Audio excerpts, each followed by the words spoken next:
Welcome to Module 7 of the QuickBooks Accounting Software training. In this module, we're going to look at reconciliation, which of course forms the backbone of every complete accounting process. You cannot complete an accounting process and go into reporting without doing reconciliation, because reconciliation helps to make sure that you have accurately entered the data, but also correctly entered the data and completely entered the data set that you have for your monthly accounting process.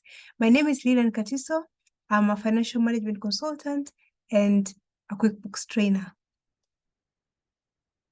In this module, we're going to look at bank reconciliations because as accountants, we hold the data in the company.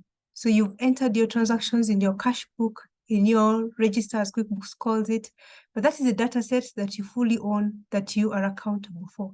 But you've done transactions with a third party, your suppliers, your customers, and this money is held or transacted through the bank. Now you need to look at the bank statement and check that what the bank holds of your transactions is the same as what you hold in your transactions. Given that sometimes there are transactions that will go through the bank that have not come to your internal systems because maybe the customer did not tell you that they banked the money and you're not aware of that, or the bank passed some charges that you're not yet aware of. So those things help you to come and reconcile the differences. There's sometimes you could have issued a check to somebody, but the person hasn't banked the check or hasn't received the check on their other end. So those things end up causing some discrepancies between your cash book and your bank statement. Hence the need for bank reconciliation to make sure that all is well. But also we reconcile petty cash because the petty cash holder gets cash that they disburse for different petty needs, petty errands. But at the end of the day, they need to get the petty cash replenished. It's a good practice for the accountant to do a cash count to confirm that the money that is reflected in the system as they should be having as cash at hand for petty cash is actually the same amount of money that they are holding, okay? So petty cash reconciliation is also done at the point of doing the either surprise cash count checks or regular cash count checks at the time of replenishing petty cash. But also, there are control accounts that we hold in our systems. So for example, payroll. In Uganda, for instance, we pay salaries. Of course, the salaries fall due at the end of the month. And so do the salary obligations fall due at the end of the month. But what happens is we have up to the 15th of the following month to pay the taxes that accrue from the salaries that people earned in the month that has just ended. Now, in that case, most people, for cash flow purposes, don't pay the payroll obligations at the end of the month in which they fall due because they have 15 days to which to meet that obligation. In that case, it necessitates for you to have control accounts that helps you to track these obligations so that when it's time for you to pay them, it's easy for you to check, oh, this is the obligation that is due, and you make good of that, okay? So that is what we're going to cover during Module 7, which is reconciliations. And I'm going to share my QuickBooks screen so that we go through it step by step, okay?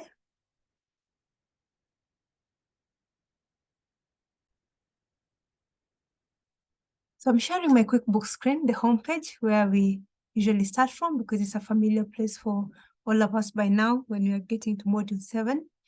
And as I said, reconciliation is an important internal control system. And one of the things that it checks completion and accuracy of the data that has been entered in the accounting system before we now go into generating reports and reviewing them. Now in QuickBooks, the cash book let me just highlight this for you. So the cash book is called the register. Okay, so in the system on my right hand side, I'm highlighting the current account register. Okay, that is where the cash book is found in QuickBooks. So from the home page, you can come to the current account register and you go to get your cash book there. But also under banking, up on the upper toolbar, under banking, you can scroll down and you see use register. Okay, so that one also opens a cash book for you as well. Okay, So you can either click on use register or you can go through current account register. Okay, so now what you need to know is that when you choose a register, let me just stop highlighting this one. So if I choose use register, I'll have to choose which register do I want to look at, because a typical business will have more than one bank account, hence more than one register. And if you click on the drop down, it will give you the chart of accounts that will list all your bank accounts that you'll be having listed. For this sample company file, we have only one bank account, which is the current bank account. Okay, so that is the one we're going to look at. So if you open that one, it brings you into this window. Now, if you look at this window, it just looks like a normal Excel spreadsheet, okay, which has the first column, of course, we just highlight that for you. The first column will have the date, okay. Then the second column has the numbers of the different transactions, whatever your source documents uses for the numbering system. The third column has the payee, the person being paid or you're receiving the money from, and then the accounts that are being debited or credited. Whether if it's a payment, it goes through this column. If it's a deposit, money you're receiving goes into this column, and then the balance, which is a running balance. Now, this is when the cash book window or the register window has been put in a one-line format. Okay, single line format makes it look like a normal spreadsheet. But when you click untick the one-line format, it opens it and gives you the double lines, okay? So the double lines now gives you more detail. For example, you can see now this one it shows you the date of the transaction, the exchange rate of the transaction, the check, it's not just giving you the number, but also it tells you it's a check number, because the number can be of any other type of transaction. Shows you the name of the person being paid, the account that is being debited, the detail of that particular transaction, and the amount and the running balance. Okay, so it means you can actually drill down. If you want to see this particular transaction, you just double click on the check. When you double click that, it drills down to the actual payment that happened. So you can see this one was payment out of the current account, and this is the check number, and this is the details of the payee, the amount, the details of the transaction, the account that was debited, the amount that was debited, the exchange rate. Okay, so you can keep on zooming in and zooming out. Okay, so I'll just close this window and we go back to our check register. So now here in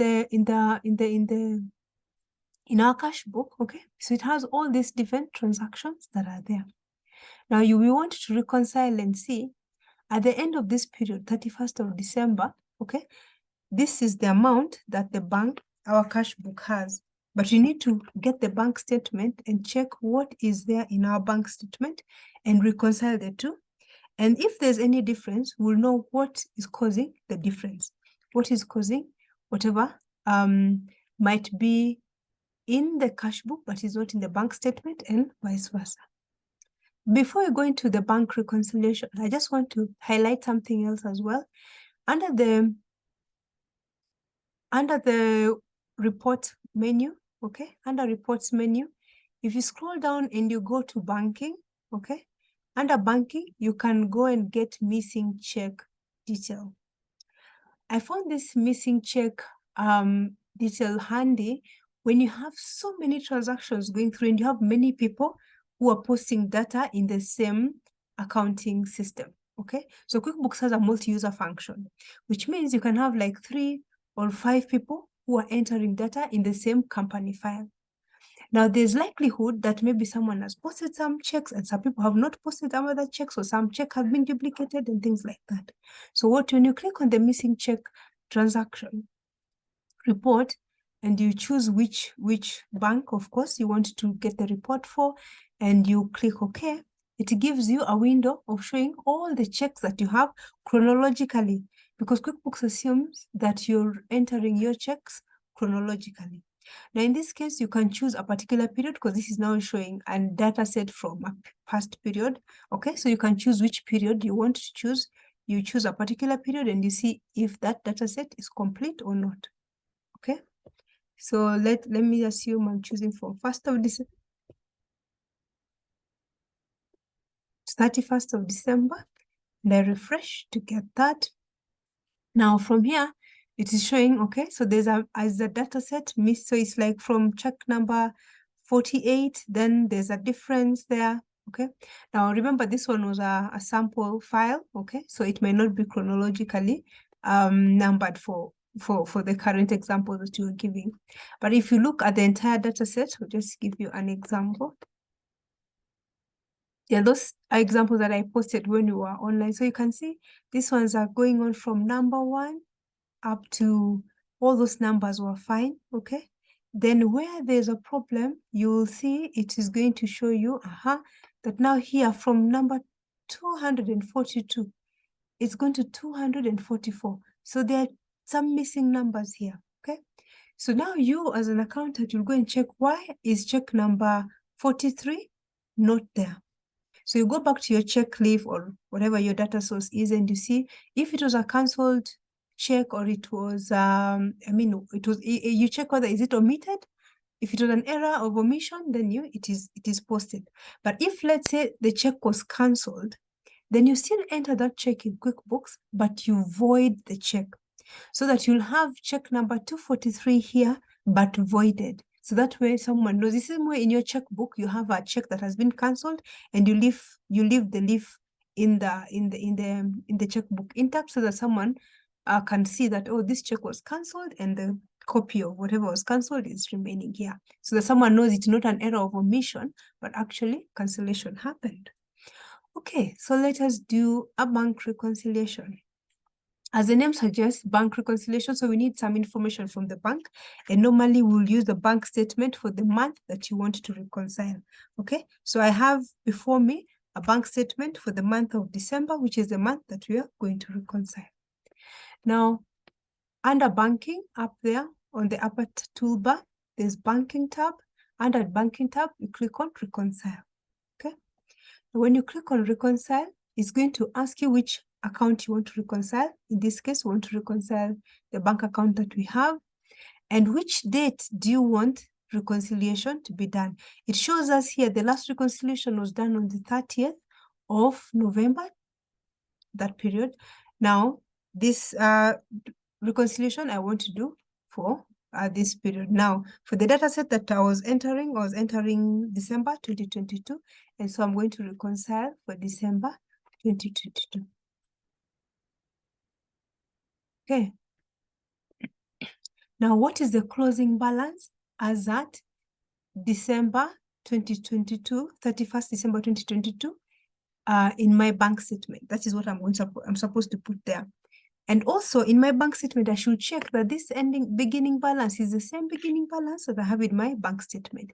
If there's an error, then you have to go and correct it. Okay, so you check here, what if my beginning balance does not match my statement? Okay, so you have to go back and check what happened. Was there a transaction that was changed after you're done your reconciliation? You investigate that and make the correct necessary adjustment. So the ending balance as of 31st of December for me in my bank statement here is 84,585.44.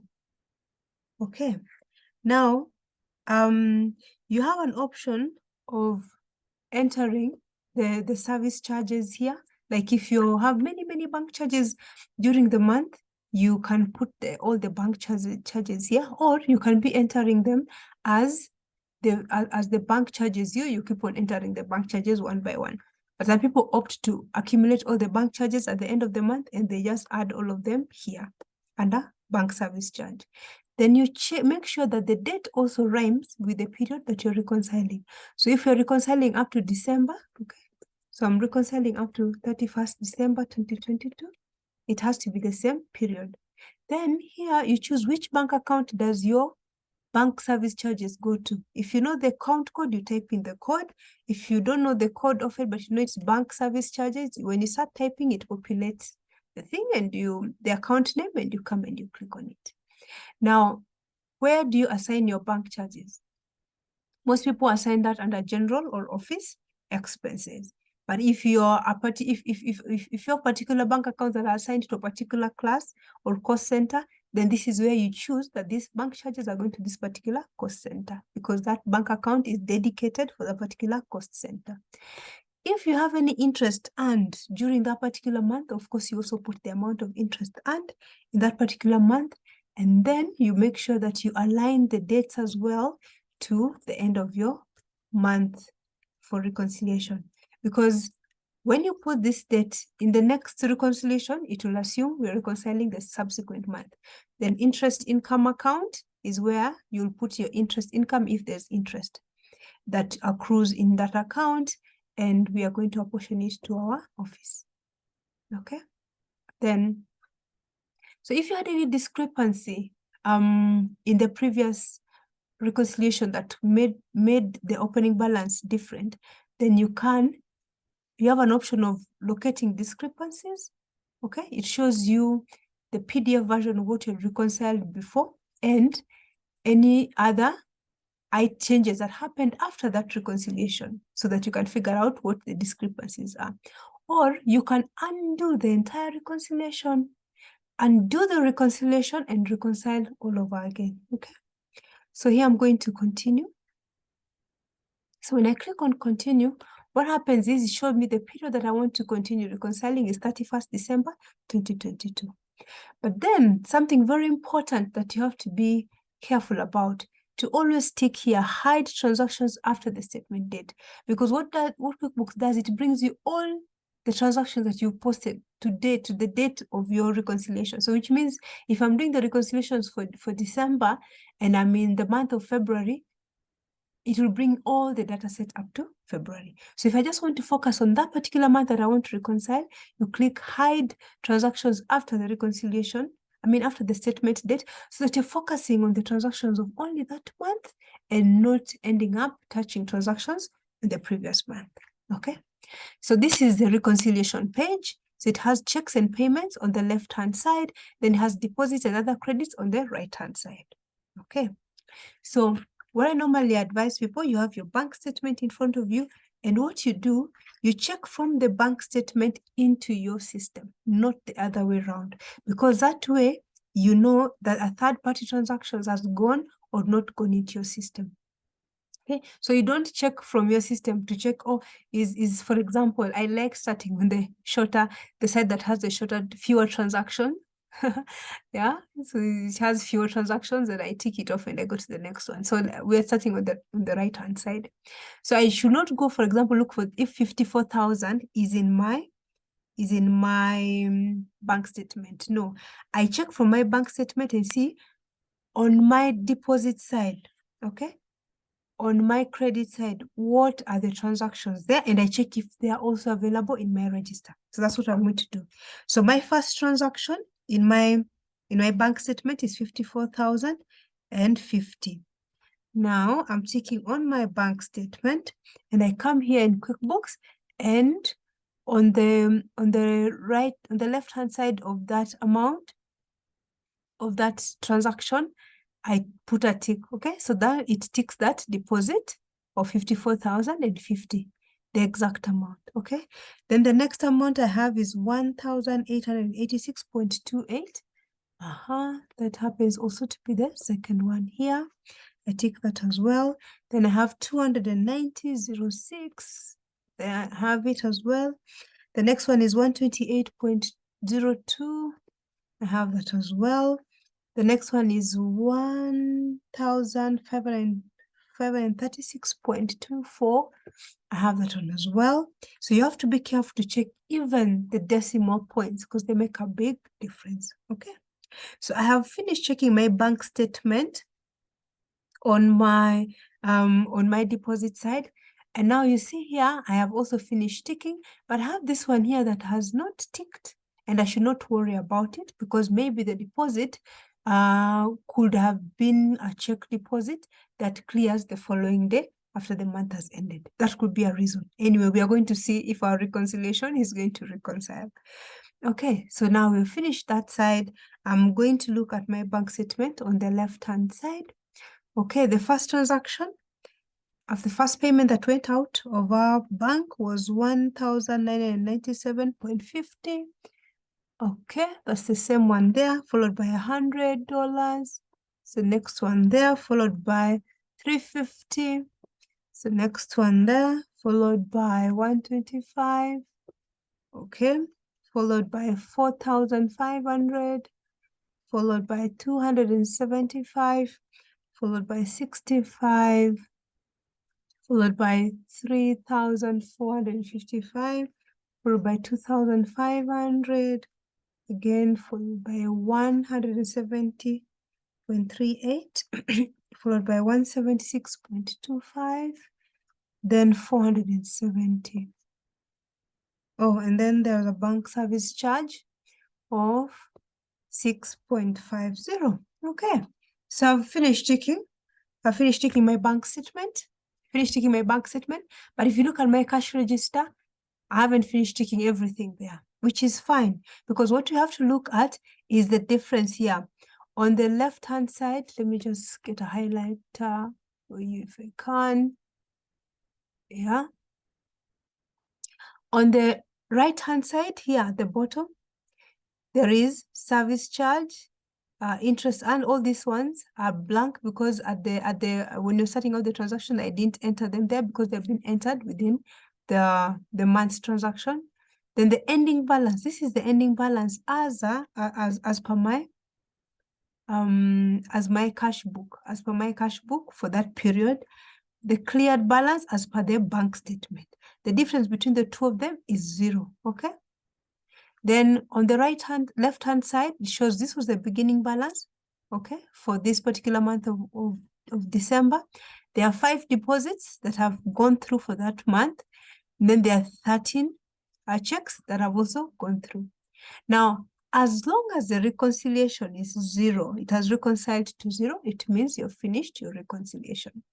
The earlier versions of QuickBooks, when I started using it in 1999, actually used to tell you, congratulations.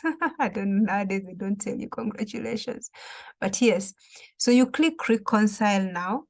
So it means these are the ones that have not reconciled. It means they are outstanding, uncleared payments, and you're going to see them in the report shortly. So I'll click reconcile now, but let me tell you, never click reconcile now as long as the difference is not 0. Because if you force it to reconcile, it's going to create an account called reconciliation discrepancy.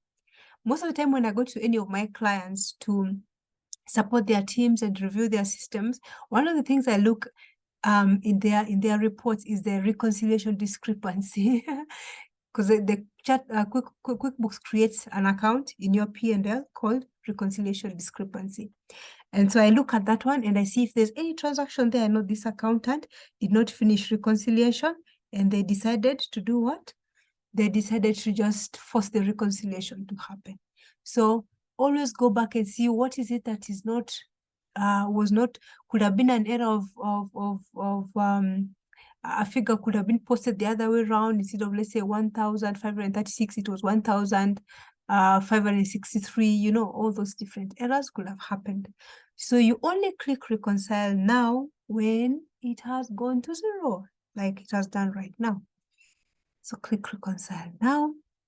Then what happens, QuickBooks gives you 2 reports. One of them is a summary report, okay? So this one summarizes the transactions in the system from your reconciliation exercise. Then the detailed report gives you the details of the things that have reconciled and the unreconciled one. And then there's an option for doing both. I normally choose the option for doing both. Then I'm not going to print, I'm going to click display so that we can see what these transactions are. So this is just telling you that this report displays the current data. It shows the transactions that reconciled on the given date and shows transactions that were uncleared at the time of the reconciliation and also new transactions. So now, at the time when you're looking at your reconciliation report, you have to check that this date is that actual date. Because if this date is different, you'll find that you have new transactions post 31st of December. If you had entered some transactions in January, they will have shown here as new transactions. And in that case, because you'll find most of the time, you're in another month and reconciling a past month, and yet the transaction will have gone, because most accountants do reconciliations by the 5th of the following month. If that is the case, then on your left-hand side, you come to customize report and choose to close the period of the report. So from is open-ended because you could be having unreconciled transactions from previous months that are still pending to be reconciled, and you want to see them in this month. But what you choose to do is close the data period so that you're only seeing transactions up to that particular point in time. So this shows you 13 checks that went through the deposits. This is the cleared balance as per the bank statements. Now these are uncleared transactions, okay? And this is just a summary, okay? This is a summary report. So if you want to see which are these 13 items, which are these 5 items, which are these outstanding transactions, yeah, you'll close this window and then do what? You close this window and you open the window for the details. Now, because most of the time accountants will need to print the reconciliation report for someone to sign it, you can export it to Excel, or you can click on print, or you can email it, whichever works for you. So we're going to close this window, and it's going to reveal to us, we're not memorizing the report, going to reveal to us the detail. So this details are from the opening balance, and then it shows the transactions, the 13 transactions that went through the checks, and then the 5 deposits that went through. So it gives you those details for your transactions. And then even the ones that are uncleared, it shows you the uncleared checks, whose they were, and the uncleared deposits, what it is made up of, okay? Now this report, you can actually customize it further. You can customize it further to include a column that I like including, which is called the memo column, because we pay Jennifer, but for what? Okay, so we go back to customize report. Under customize report, down here, there is columns. Okay, so you just add a column for memo. You can scroll down and look for memo. You can type the word memo, then you click okay. So I've added another column here. So it shows if there's a narration that was given to this particular transaction, it will show what the person was being paid. But as you can see, this post was posted. If you go to that particular check, when you are making a payment, I'd say you have to put a memo here and also put a memo here on the month, because they go to 2 different ledgers. So in the rent ledger, there is a report on monthly rent. But in the cash book ledger, the memo here was left blank, okay? And that is why now when you come here to the reconciliation report, you're finding the memo here is blank. So it's very, very important that you always put the memo in both windows where there's memo that is needed, that there's a space for putting a memo, okay? So this report, you can also export it, email it, or print it, okay? So this is how you do bank reconciliation. This is how you do your bank reconciliation. So bank reconciliation is done for that particular month, and we can close it if you're exporting or emailing or printing it, yeah? Okay, so if you come back to your chart of accounts here, if you double click on the bank, okay? So if you double click on any ledger, it opens it up. So from the chart of account, you double click on any of the ledgers, it opens it up. So I'm double clicking on the current account and it shows, so the tick shows it's reconciled. So these ones are reconciled. The ones that are not ticked, these ones are not yet reconciled, okay? So you can be able to see that. So the same logic is what is applied for petty cash. So you still choose, we don't have a petty cash account in this sample file, but you still go through the same process. You check that this total balance that I have in petty cash, actually for petty cash, normally it's very easy because you'll find the petty cash here keeps on posting transactions as they pay out, okay? So you'll check here from this, from the chart of accounts, this balance should be what the petty cashier should be having, okay? Because they don't need an external document to reconcile themselves. For the cash book, you need the bank statement to come and do your reconciliation. Hence, we go through the long process of reconciliation. But for petty cash, I'll normally go and look here and I see petty cash balance is, assume this was petty cash balance, is 77,675.13 cents. So I'll go to the petty cash here and say, okay, let's do a cash count. How much money do you have right now? If then what they have is different from this that is currently there, then they will be having an explanation. Either they haven't posted, if the money they have is less than what the accounts reflect, it means there are some transactions, they have disbursed funds, but they haven't updated the cash book to reduce on that transaction. But if the money is more, then of course they have to explain how come money is more. Maybe there was a replenishment of petty cash that there has not been updated here in the system, but then they have the cash, they have received the cash, okay? So the reconciliation in terms of petty cash is determining why the cash balance that is reflected here is not what is in the cash drawer. That is what happens in reconciliation for petty cash. Now, when you talk about the control accounts reconciliation, you'll have the payroll liabilities here, as I mentioned earlier. So you find the payroll liabilities here show that we have 84,000 payroll liabilities outstanding. Now, most people have a breakdown of what these liabilities are. How much of that is pay as you earn? How much of that is National Social Security Fund? How much of that is local service tax? How much of that is payable to the employees, okay? So at the time of filing the returns, you always come and you check that the payroll liabilities that I have and the returns that I've filed to pay, is it the same amount? If you find that this amount is different from what you have as the returns filed to be paid, then you open the ledger and go through each of the postings and see where is the discrepancy coming from. You go through each of the items in the ledger, look at your returns and you see what is causing the discrepancy, okay? So that is how you do reconciliations. You review the data set that is in front of you, you check if the balances that you have in front of you are correct.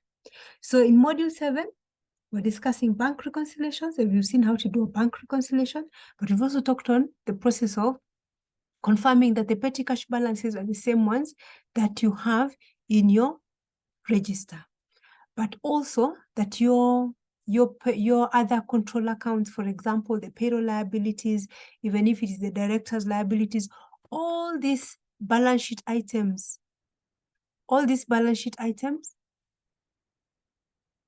the chart of accounts, it starts with the, we sort by type. And so you have all these ones, what are they called? The balance sheet items are starting from up there. So ideally, you should be able to check that these balances are true. The bank balance that you have there, you've got a bank statement to reconcile that. In the next module, we're going to look at accounts receivable reconciliation and accounts payable reconciliation and stock reconciliation as well. But for all the other reconciliations, you look at the balances that are showing here on the chart of accounts and verify that those are true balances that the company actually holds, okay? So that's it for module 7.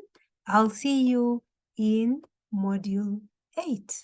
Thank you for watching.